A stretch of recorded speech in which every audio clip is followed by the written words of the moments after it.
The Navajo Code that the U.S. military couldn't crack in World War II was so secure that NASA used it for the Mars Rover mission. In the 2000s, Navajo became the first Native American language transmitted from another planet when NASA named Mars features using Navajo words, proving that indigenous language is literally space-age technology. Ready to find out how a language boarding schools tried to erase became essential to space exploration? During WWII, the Navajo Code was the only military code the Axis powers never broke. It combined Navajo's complexity with military encryption to create communication so secure that even modern computers struggle to crack it without the key. Navajo's unique linguistic structure, tonal, with sounds that don't exist in Indo-European languages, made it naturally resistant to code breaking, even with advanced technology, which is why the military chose it.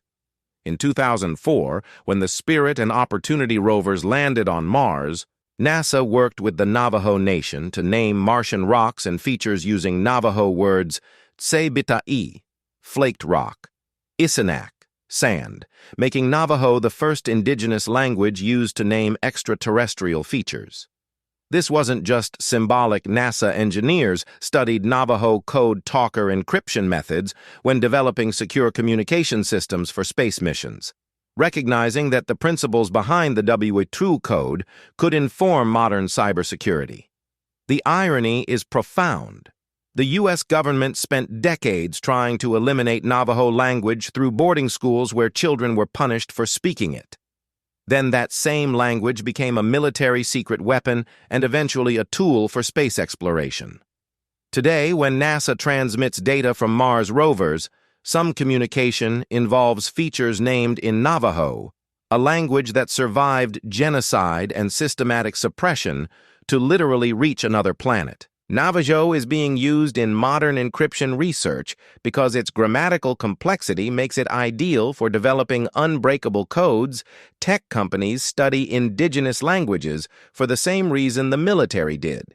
They're inherently difficult to decode.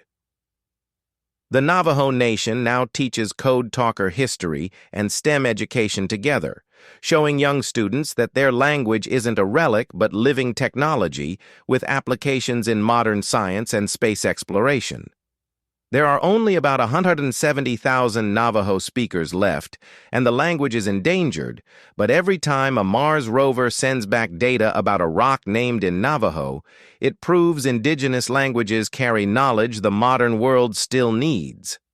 If you think Navajo's role in space exploration should be taught in science classes, share this and follow for native innovations in modern technology.